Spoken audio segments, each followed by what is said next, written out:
Good morning. अशी होते सकाळची आमची सुरुवात. आणि कालच्या प्रवासानंतर जरा केस वृक्ष वाढत होते म्हणून मी हेअर ऑईल करून चांगला मसाज केला होता. त्यानंतर मला उठवायचं होतं कियानला, पण जोपर्यंत मी उठत नाही तोपर्यंत हा आमचा पगू आणि त्याच्यासोबतचा हा आमचा डुगू हे दोघेही झोपूनच राहतात माझ्या बाजूला. उठायचं नावच त्यांचं नसतं. बरं ठीक आहे.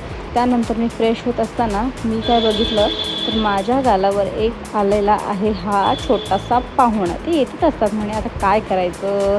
बरं ठीक आहे, आपला बर्फाचा रुटीन आपण करून घेऊया. बर्फाच्या पाण्यात मी अगोदर तोंड बुडवलं होतं, त्यानंतरच मी बर्फ तोंडावर रब केलेलं आहे. ते छानपैकी त्याचा आईस फेशियल करून घेतलं.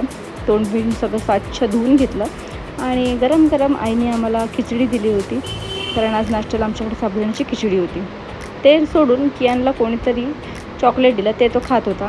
नंतर त्याला लंच टाईममध्ये आम्ही त्याला भरवत असताना त्याचे हे असे नखरे चालू असतात. नंतर झाली संध्याकाळी चहा पिऊन पगूला थोडासा त्रास देऊन त्याला इकडे तिकडे आम्ही टोस्ट ठेवून त्याला त्रास दिला थोडासा. नंतर परत कियानचा फेवरेट, कियान आहे ना हनुमानजींचा डाय हार्ट फॅन आहे. त्याला तर सगळं त्यांचं खूप आवडत असतं. हनुमान चालीसा बोललात ना आणि बजरंग बाण वगैरे त्याचं सगळं त्याच्या आवडीचं असतं. हनुमानची गाणी लागली की त्याला गदा आवडते, मग गदा घेऊन दिलेली आम्ही त्याला. तर गदा घेऊन छान तर असं डान्स करत असतो. तर आजचा हा छोटासा व्लॉग छोटासा होता, तो कसा वाटला हे नक्की सांगा. तोपर्यंत